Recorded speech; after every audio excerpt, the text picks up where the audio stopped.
Bismillahirrahmanirrahim. Assalamualaikum warahmatullahi wabarakatuh. Waalaikumsalam. Alhamdulillah nahmaduhu wa nasta'inuhu wa nastaghfiruhu wa nastahdihi wa na'udzu billahi min shururi anfusina wa min sayyiati a'malina.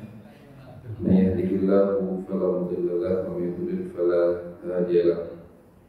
Asyhadu an la ilaha illallah wahdahu la syarika lahu wa asyhadu anna Muhammadan abduhu wa rasuluhu sallallahu alaihi wa ala alihi wa sallam la nabiyya ba'dahu. Amma ba'd. Ikhwatal iman, jemaah salat maghrib dan juga insyaallah isya dimuliakan Allah Subhanahu wa taala. Kajian tentang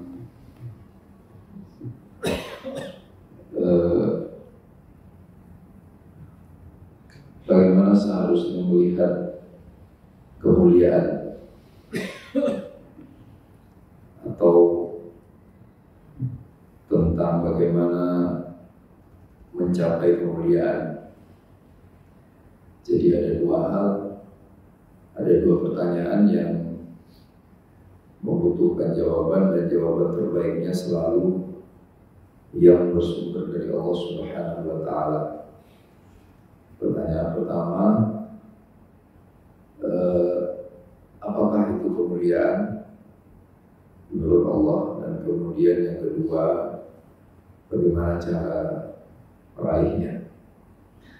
Rahmatullah, pada kesempatan ini referensinya surah Al-Fajr, surah ke-89 di dalam Al-Quran, surah yang ke-10 diterima oleh Rasulullah SAW. Turunnya setelah wal-laili idza yaghsha, sebelum wadduha. Walaupun letaknya di dalam mushaf setelah al-ghasyiyah, sebelum al-balad. Karena termasuk surah yang pertama diterima oleh Nabi, tentunya isu utama yang Allah sampaikan di dalam surah ini adalah tentang tauhid, ya, tentang iman. Jadi kalau kita buka surah Al-Fajr itu, Pak, kemuliaan itu adalah ketika kita digelari oleh Allah, dipanggil dengan gelar An-Nafsu Al-Mutmainnah. Saat nyawa meregang, ya ayyatuhan nafsul mutmainnah irji'i ila rabbiki radiyatan mardiyah. Itu kemuliaan itu. Saya ini nggak live, kalau live nggak jadi cerita. Saya dikirimi surat dari Pak Rektor UIN, dapat Satya Lencana Karya. Tapi saya nggak datang, mau males nih. Upacara subuh-subuh. Ya jujur senang kan, berarti dihargailah kerja untuk negara 10 tahun. Udah lewat sih sekarang, udah 2008 SK TMT saya. Sekarang 2025, berarti berapa tahun? 18 tahun. Belum kaya-kaya ini 18 tahun. Harusnya korupsi dikit kali ya. Jadi Allah, yang ini saya sampaikan, kita senang kan dapat penghargaan. Mana ada orang gak senang dapat penghargaan? Dapat penghargaan pasti bahagia, apapun bentuknya. Bahkan ada yang protes kalau sampai nggak disebut namanya ketika dalam penyampaian sesuatu. Misalnya, kok nggak ada tadi, kok nggak ada yang kami hormati Pak Ketua. Wah, misalnya Pak Ketuanya komplain gitu. Ya, manusia hidup dengan gaya itu. Siapa sih orang nggak suka dihargai? Ya, orang pasti senang dihargai. Siapapun orangnya, apapun bentuk penghargaannya, tapi kita harus jujur dengan diri kita sendiri. Sesungguhnya penghargaan yang paling kita harapkan itu adalah saat sakaratul maut itu Allah manggil kita. Akhirnya kita akan kembali ke Allah kan Pak. Kalau ada sakaratul maut, mana ada kembali ke pangkuan istri, nggak ada kembali ke anak-anak, kembali ke kantor, mana-mana, nggak, ke Allah. Tiba-tiba Allah manggil kita, ya Tuhan nafsul mutmainnah. Masya Allah, keren gak Pak? Itu penghargaan luar biasa. Irji'i ila rabbiki radiyatan mardiyah. Kembalilah kepada Rabbmu dengan perasaan ridho, dengan apa yang diridhoi. Fadkhuli fi ibadi wadkhuli jannati. Masuklah ke dalam surgaku, masuklah ke dalam kelompok hambaku. Itu penghargaan sesungguhnya itu. Jadi dunia ini benar-benar gak ada nilai. Kalau kita terus menerus setiap hari dapat penghargaan, tapi tiba-tiba begitu sakaratul maut gak dipanggil dengan nafsul mutmainnah. Apa lawan nafsul mutmainnah? Lawamah, ya kan? Walaupun lawamah pun sebagian ulama mengatakan itu baik juga katanya. Tapi nafsul mutmainnah, nafsul muttaribah lawannya. Jiwa yang galau, terbelalak, sedih, tak punya amal, nyimpen dendam di dalam hati, istri lupa dinasihati, anak gak dididik, rumah dari hasil korupsi.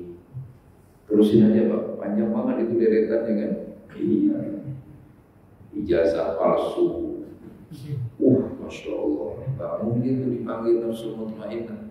Kita gak sedang bicarakan sosok tertentu ya Bapak. Masya Allah. Maka ini kemuliaan utama. Nah, kemuliaan ini diraih dengan cara apa? Allah gak pernah bikin kita ribet. Yang bikin ribet itu manusia. Dengan sederhana Allah sampaikan awal surah itu bunyinya apa? Wal fajri, demi fajar. Udah itu kata kuncinya tuh. Bapakmu siapapun Pak, istri molor dulu, bangun habis azan, bangun jam 6 udah lewat, gak bakalan meninggal dalam keadaan nafsu mutmainnah. Anak gak usah cerita Pak, mau dia pesantren, mau dia Mesir, mau dia Azhar, mau dia Saudi, mau dia Madinah, bangun pada subuh lewat, gak bakalan nafsu mutmainnah. Siapapun. Ya sederhana gini aja lah. Emang ada pengangguran bangun subuh? Gak ada. Kalau dia bangun subuh gak ada di pengangguran.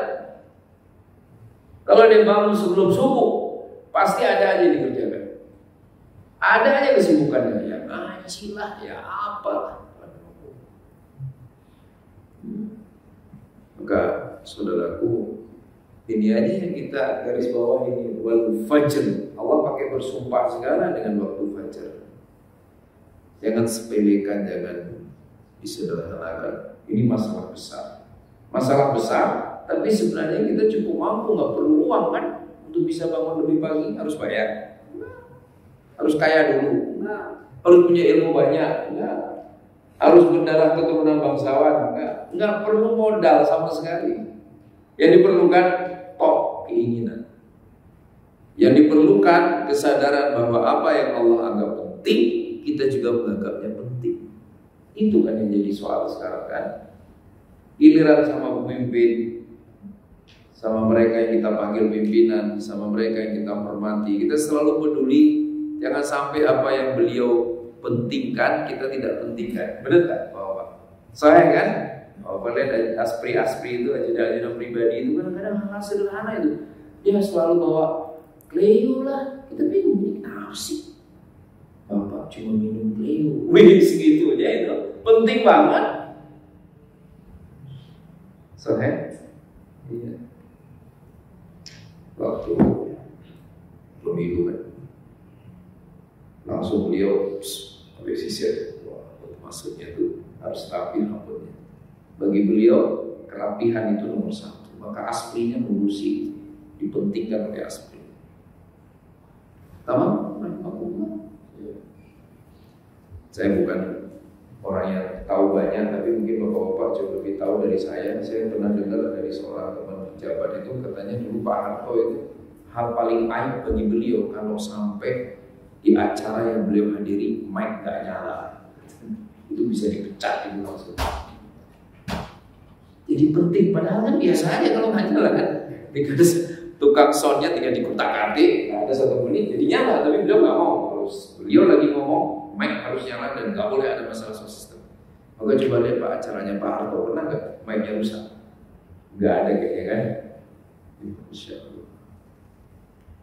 Jadi saudaraku yang dimuliakan Allah SWT, apa yang dipentingkan oleh manusia yang kita hormati, biasanya kita pentingkan juga itu. Tapi pertanyaannya, kenapa apa yang dipentingkan Allah kita tak mau berkorban untuk ikut mementingkannya? Itu jadi soal. Itu kan penting lah, Allah pakai sumpah segala. Sumpah penting sekali. Wal fajr, demi waktu fajar. Terus tiba-tiba sebagian dari kita menganggap fajar itu jadi tidak penting. Yang penting kan udah ngaji, udah sholat. Semua berawal dari fajar. Maka siapa yang paling mulia, paling pantas dapat gelar nafsu mutmainnah? Jawabannya cukup sederhana juga, yaitu yang paling duluan fajarnya. Khalas, selesai sudah. Fajar sekarang jam 4.35 ya, di sekitar itu kan. Oh, udah bapak 2 ya? Udah mundur di sini.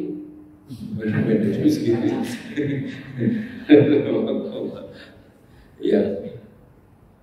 Ya, berarti yang bangun, yang fajarnya dia jam 3 lebih baik. Fajarnya jam 2 lebih baik lagi. Ya udah bangun lebih duluan. Kelas itu yang kita kejar. Nah, kalau orang berbicara tentang competitiveness gitu kan, tingkat kompetisi, maka siapa kompetitor terbaik? Jawabannya adalah mereka yang fajarnya lebih duluan. Dan sejarah merekam peristiwa-peristiwa besar, aktornya adalah mereka yang fajarnya lebih duluan. Konstantinopel takluk oleh para prajurit yang fajarnya lebih duluan. Futuhat Islamiyah, kemenangan Islam di masa Nabi oleh prajurit yang mereka selalu fajarnya lebih duluan para sahabat Nabi Sallallahu Alaihi Wasallam. Maka dalam hadisnya Nabi mengatakan, nasihati anaknya Umar bin Khattab, dinasihati. Bapak-bapak nasihati anak saya pasti nggak berani kan? Ya, padahal orangnya nggak jelas ya saya. Orang kan suka begitu kan, anak ustaz masa kita nasihati? Itu anak Umar bin Khattab. Apa kata Nabi SAW? Ya Abdullah, la takun mithla fulan, kana yaqumul lail thumma taraka qiyamul lail. Abdullah, jangan kayak orang itu. Dulu dia rajin sholat malam, sekarang dia tinggalkan sholat malam. Walaupun tetap hukumnya sunnah. Wal fajr, kelas itu yang pertama. Biar kita dapat ya nafsu mutmainnah. Ada 5 kan semuanya. Yang kedua, walayalin ashr, kejar 10 hari pertama Dzulhijjah. Kejar apa? Amalannya. Jangan sibuk dengan gak gunting kuku. Gak gunting kuku itu bukan amalan, gak gunting doang. Sahih, min ayyamin al-amalu salih fihinna ahab ilallah. Tidak ada hari yang amal soleh lebih dicintai oleh Allah pada hari-hari itu kecuali orang jihad fisabilillah, kharaja fisabilillah binafsihi wa malihi wa lam yarji' minhu bi syai'. Yang bisa ngalahin ibadah di 10 hari pertama Dzulhijjah hanyalah orang yang mati syahid, pahala mati syahid di jalan Allah. Sisanya nggak ada yang bisa ngalah. Belum kan kita ya, 10 Dzulhijjah kita tidak lebih semangat ibadahnya dibandingkan 10 hari terakhir Ramadan. Sahih. Padahal 10 hari pertama Dzulhijjah keutamaannya jauh melampaui 10 hari terakhir bulan Ramadan. Terus kenapa kita itikaf dalam 10 hari terakhir bulan? Karena kan beritikaf. Apa hikmahnya? Biar gak kelewatan Lailatul Qadar. Malam terbaik, malam Lailatul Qadar. Hari-hari terbaik dalam setahun, 10 hari pertama bulan Dzulhijjah. Walayalin ashr. Yang ketiga, biar dapat gelar nafsul mutmainnah. Wasyaf'i wal watr. Demi bilangan genap, demi bilangan ganjil. Genap, ganjil. Banyak sekali tafsirannya. Udah genap, tanggal 10 Zulhijjah, Yaumun Nahar, hari nyembelih, hari raya Idul Adha. Ganjil, tanggal 9, hari wukuf di Arafah. Tapi yang disepakati adalah satu-satunya yang ganjil di muka bumi, ganjilnya sempurna itu cuma Allah aja, Pak. Ini kalau saya bilang Pak Abdul ini orangnya ganjil, orang baik apa enggak? Enggak. Orangnya ganjil aneh. Ya kan? Makhluk nggak boleh jadi ganjil. Ya aneh. Makhluk harus genap. Siapa yang genapkan? Pak Afko. Masya Allah. Namanya udah pasti kan. Ini kayaknya harus ngajak saya kopi habis ini. Ganjil sempurna hanya ada pada Allah. Ini masalah persepsi, Bapak-bapak. Apa yang kita alami hari ini harus fair dong kita. Jangan tutup mulu masa lalu, gak bisa. Harus dibongkar. Kenapa harus efisiensi? Jawabannya kan sederhana. Sebelumnya, tiba-tiba sebagian besar rakyat negeri tercinta ini mengganjilkan sosok makhluk yang namanya antum semua kenal. Dianggap dia satu-satunya yang bisa menyelamatkan Indonesia. Emang dia Tuhan? Beliau gak pernah menganggap dirinya Tuhan, tapi sebagai rakyatnya menganggap dia Tuhan satu-satunya.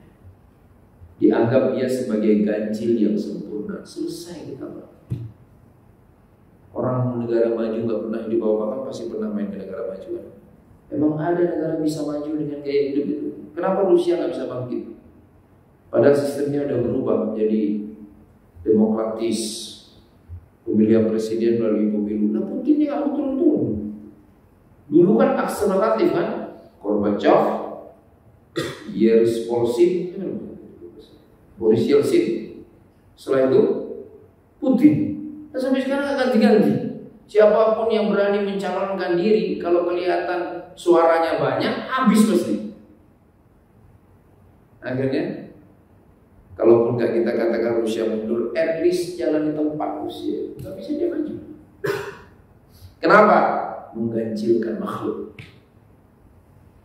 Orang Rusia mulai mengatakan kalau enggak Putin, maka kita nggak bisa eksis seperti ini. Bahaya itu, Pak. Kesemua bahaya. Burung aja juga sama. Ini kiai saya satu-satunya. Dia sudah mengganjilkan kiainya. Tinggal tunggu aja waktunya. Soalnya rahimahullah. Maka jangan ganjilkan makhluk. Jangan. Makhluk itu perlu digenapkan, perlu disempurnakan, karena dia tempat bersamayamnya segala bentuk kekurangan. Iya kan? Tapi untuk jangan nanti, Ustaz, tapi ini saya baru satu istrinya, kan ganjil nih berarti harus genap ya. Itu lain lagi ceritanya. Jangan kemana-mana. Kalau ngaji itu fokus. Ya.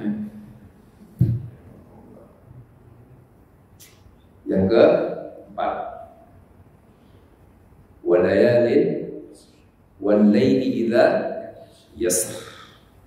Demi malam, ketika malam itu tertidur lelap. Yasr itu berjalan. Kata ulama tafsir, walaili idza nama, ketika malam tidur. Nah, luar biasa. Ada fajar, waktu terbaik di siang hari kan fajar. Gak ada fajar, kapan ada siang? Gak ada. Momen terbaik orang, benar ada yang bilang duha terbaik. Iya, duha itu puncak siang. Tapi tanpa fajar bagaimana mungkin ada duha? Ukuran orang siap berduha hanya yang sudah terjaga ketika fajar. Nah sekarang malam, kapan momennya? Ketika malam itu sudah senyap, sepi sunyi. Hanya Allah yang sanggup menciptakan waktu terbaik untuk keheningan, yaitu malam yang sepi.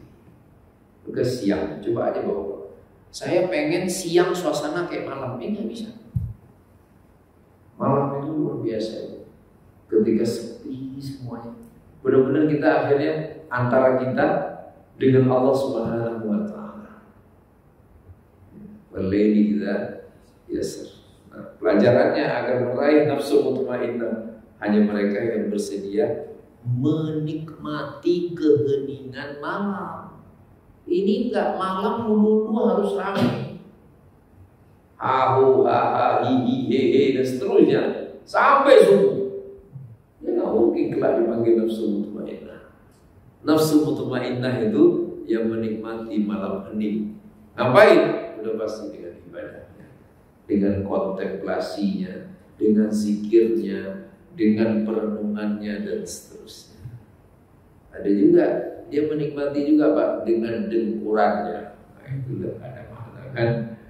Berarti nggak terjaga. Kalau nggak terjaga kita nggak tahu bagaimana indahnya malam yang sepi sunyi itu. Terjaga tapi tetap menikmati kesunyiannya. Itulah yang paling luar biasa.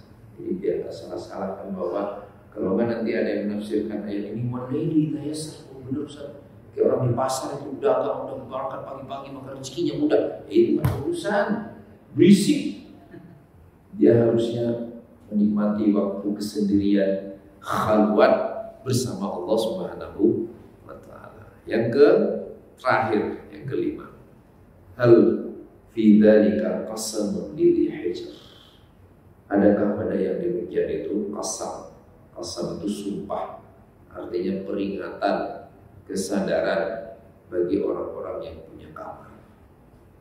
Punya kamar. Hijr itu dari kata hujur kamar. Kamar apa? Pembatas antara akal sehat dengan akal sakit. Bagi orang pintar, orang yang sanggup mikir, orang yang punya nalar, orang yang masih bisa berlogika. Apa poin yang kelima? Agar menjadi nafsu mutmainnah, selalulah belajar. Agar nalar kita terasah dengan baik, Pak. Gak cukup sekedar merasa pernah belajar, itu benar-benar gak cukup. Ini coba ya, ini bukan ingat orangnya ya, kita gak perlu. Semoga Allah ampuni semuanya. Masih ingat gak Pak, seorang profesor yang memperkenalkan waktu itu paham sesat dari Sulawesi ya Pak, lupa saya. Uang palsu apa begitu, lupa persisnya ceritanya. Berkali-kali kan Pak, Bapak tinggal googling saja, guru besar terlibat dalam hal yang gak masuk akal. Orang sampai bingung, kan beliau profesor, gak mudah loh. Raih gelar guru besar itu susah lah.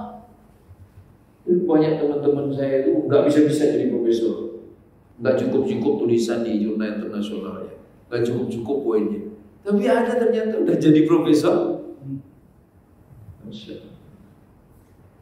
Teruslah belajar. Minal mahdi ilal lahdi. Dari sejak lahir sampai nasi masuk liang lahat, kita belajar terus agar akal kita terasah. Maka nggak boleh, hati-hati sama orang-orang yang tiba-tiba belum apa-apa ngelarang kita belajar. Nggak usah lihat sejarah. Anda ini aneh, lihat masa depan. Itu dia sedang ngomong apa Bapak? Ilmu sejarah haram dipelajari. Ya. Jadi ada sesuatu. Dia ingin menjebak kita agar terjerumus ke dalam jurang yang sama yang sudah pernah terjadi sebelumnya dalam sejarah. Sahih, rahimahullah. Dulu 10 tahun kita digituin kan? Usah, apa yang pejabat dilihat masa lalunya? Anda ini kalau melihat orang terlalu negatif, lihat cita-citanya. Kalau saya langsung saya bilang, Pak, Anda kalau punya anak gadis, Dilamar oleh laki-laki, anak muda ganteng tapi pengangguran. Dia nggak punya apa-apa, nggak punya fulus, nggak punya kerja, nggak bisa kerja. Terus anak muda itu bilang ke Anda, saya lamar anak bapak, jangan lihat masa lalu saya pak. Dulu saya pemabuk, dulu saya maling, tapi saya janji kalau bapak terima saya sebagai mantu, saya akan jadi pria keren. Mau nggak bapak nikahkan anak gadisnya sama pria? Giliran ke bangsa, ya boleh dia begitu. Orang hancur boleh jadi pemimpin tanpa harus lihat masa lalu. Makanya pelajaran sejarah dihapus pelan-pelan, dihapus. Sampai kita benar-benar nggak tahu lagi sejarah. Ya kan, Allah, kalau pelajaran sejarah diajarkan Pak, mungkin nggak di tanah air ini ada orang benci Arab? Nggak bakalan terjadi Pak. Gimana caranya benci Arab nih? Gimana Surabaya itu dimerdekakan kalau nggak ada teriakan Allahu Akbar dari Mutomo? Gimana mau ada gerakan kemerdekaan di Pulau Jawa kalau nggak ada resolusi jihad dari NU? Dikata jihadnya dari orang Arab, dihapus kan? Didilit pelan-pelan, nggak perlu dipelajari, nggak usah. Tiba-tiba di sosmed kita lihat Arab, kadrun, macam-macam kata-katanya. Jadi, saudara yang dimuliakan Allah Subhanahu Wa Taala, hati-hati dengan diri kita sendiri masing-masing aja. Ya kita startnya dari situ Pak. Jangan sampai tiba-tiba merasa nggak perlu lagi belajar.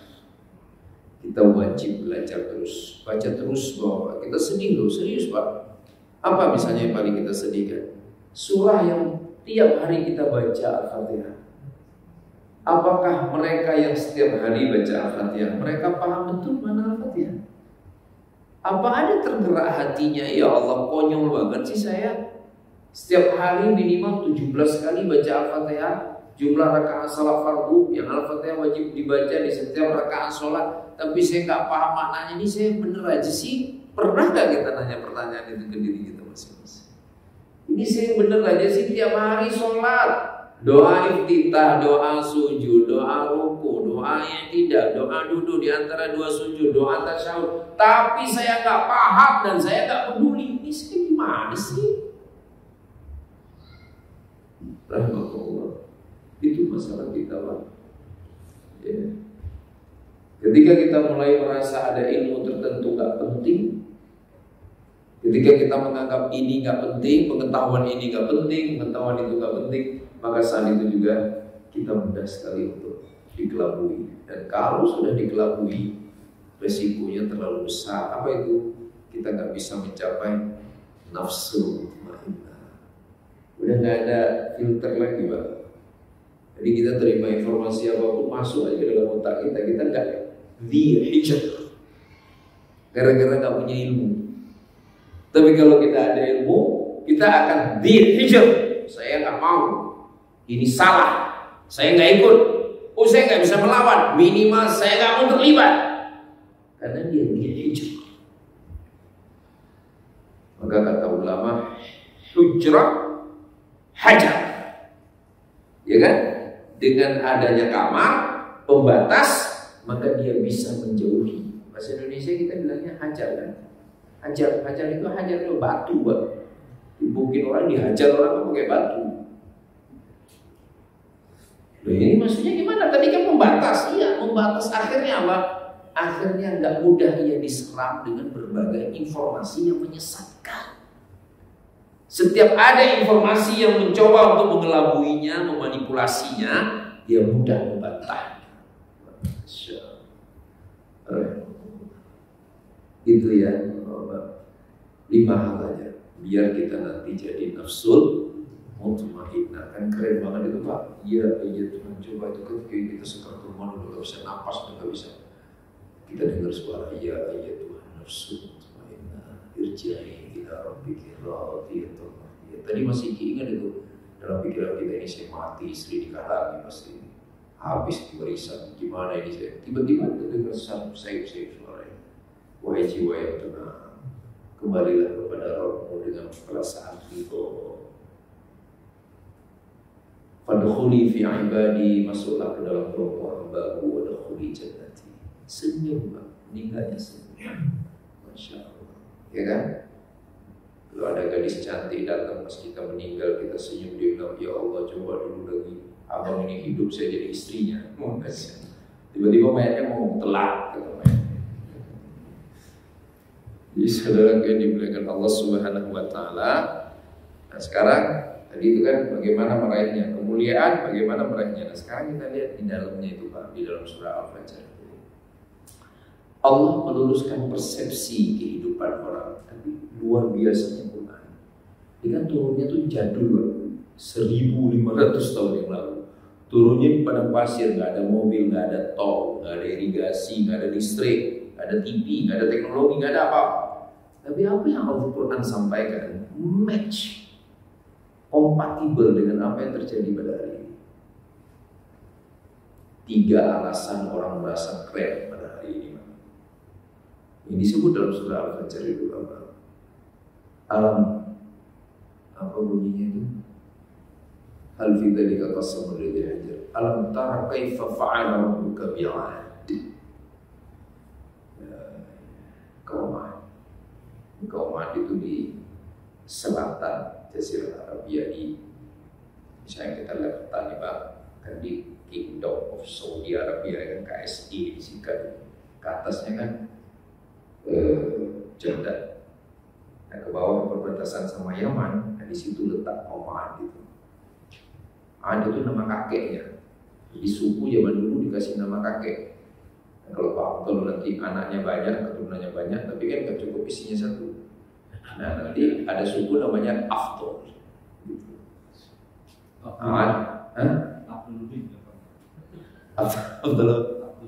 Abdul bin.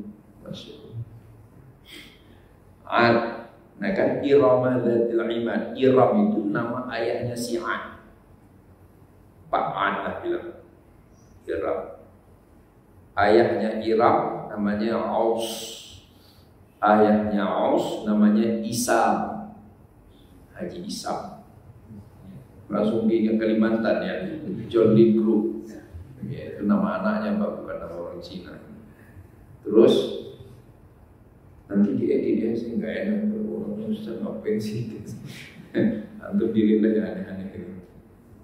Nama ayahnya Isam. Isam anak siapa?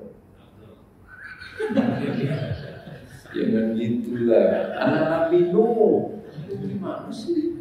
Anak Nabi Nuh yang benar, yang selamat. Anaknya namanya Isam memang ini. Oh benar, namanya Isam.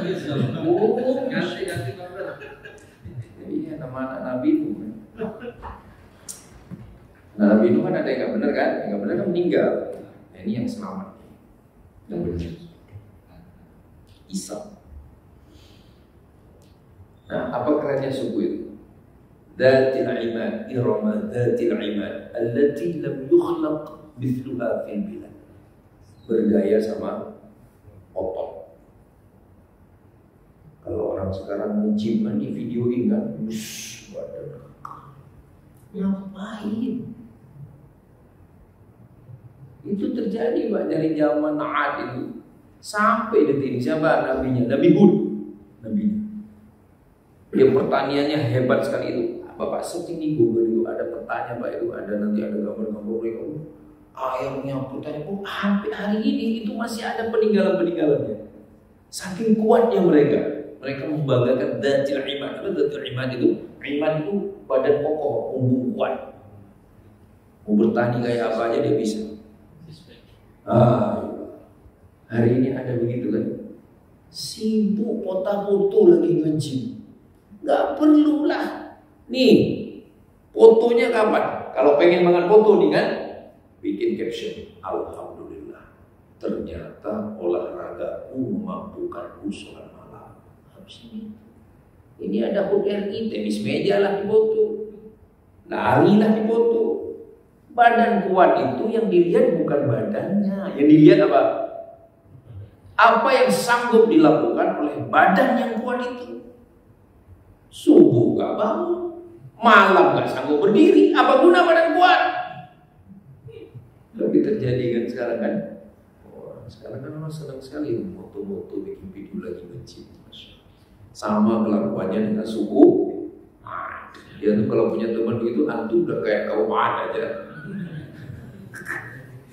Ya. Kaya, mudah-mudahan enggak kan. Yang kedua juga masalah modern. Wa thamud alladziina jabus sakhra bil wad. Kaum Tsamud jabu as-sakhra, jabu itu membawa, as-sakhr batu cadas besar, bil wad, wad itu wadi, al-ardu al-munkhafid bainal jabalain, lembah. Jadi batu gunung diangkut, nggak ada kren loh Pak, nggak ada truk, nggak ada eskavator, nggak tahu diangkut pakai apa. Besar sekali, ukuran satu batu itu sebesar masjid ini Pak. Antum main aja ke sana atau lihat di YouTube atau di itu ada namanya Qura Soleh, tulis Qura Qaf Ra ya tambah titik Soleh, langsung ketemu. Itu di jalan tol antara Madinah ke Jordan. Sekarang dipahat itu batu itu jadi rumah. Selesai juga mereka. Kenapa? Karena mereka melakukan itu dalam rangka, kan nabinya Nabi Soleh.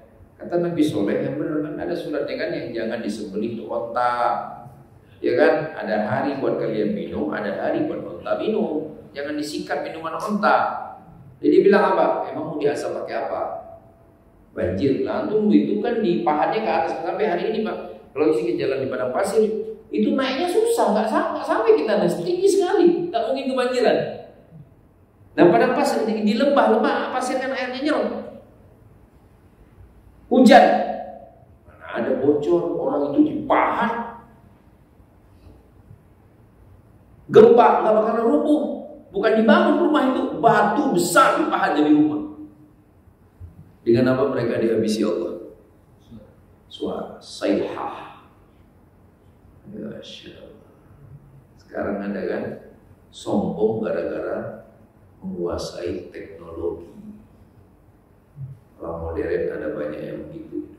Mentang-mentang di tangannya ada teknologi, dia sombong. Terjadi kemarin kan Amerika kan Donald Trump dia mainkan tarif dagang. Dia lupa bahwa Cina bisa bikin apa aja sekarang. Akhirnya dia minta nego sendiri. Udah gak jadilah katanya. Pending dulu. Ya, yang ketiga, wa Fir'aun dzil autad. Kalau saya kutub syahid yang meninggal di penjara itu dibunuh kan, dihukum mati. Lalu nulis tafsir fi dilalil Quran, kayak Hamka juga nulis tafsir di penjara. Hamka namanya Al-Azhar. Sama aja, ulama itu pasti gitu Pak. Hamka di penjara sama Bung Karno kan. Kalau itu di penjara sama siapa namanya itu? Presiden pasnya. Bukan Gamal Abdul Nasir setelah Anwar Sadat. Ya, Anwar Sadat.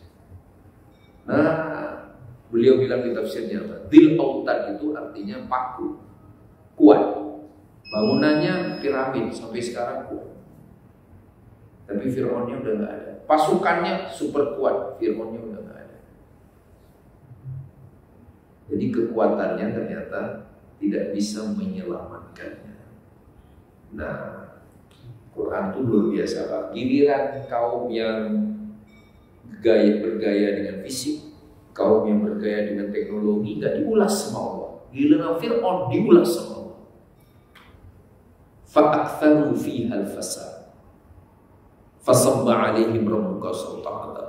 Kenapa Allah hujani mereka dengan cambukan azab? Karena mereka memperbanyak kerusakan. Jadi pemimpin itu sederhana aja. Lihat, sejak saya memimpin, orang-orang keadaan tambah rusak atau keadaan tambah bermanfaat. Maka perlu keliling-keliling kan, gak cukup duduk aja di istana dengan laporan pembisik. Dia harus jalan, dia lihat kenyataannya. Dia lihat di luar sana apa benar orang baik-baik aja atau jangan-jangan orang semua hidup dalam keadaan susah. Jadi tolak ukurnya mudah saja. Begitu seseorang itu jadi pemimpin dan dia gak pengen memimpin dengan cara Fir'aun, yang ia perlu lihat apakah sejak ia memimpin yang hadir manfaat atau yang hadir malah mudarat. Sudah azan.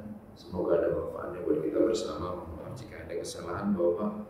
Mudah-mudahan kita amalkan yang 5 hal yang disebutkan di awal. Kita hindari yang 3 hal ini. Jangan sampai menyombongkan kekuatan badan, menyombongkan kekuatan teknologi, menyombongkan kekuasaan, tetapi seriusi 5 hal yang ada di awal surah Al-Fajr. Mudah-mudahan insya Allah terjadi apapun dengan kita, Allah akan gelari kita dengan nafsu al-mutmainnah. Kita tutup dengan kafaratul majlis. Subhanallah wa bihamdihi asyhadu an la ilaha illa anta astaghfiruka wa atubu ilaik. Assalamualaikum warahmatullahi wabarakatuh.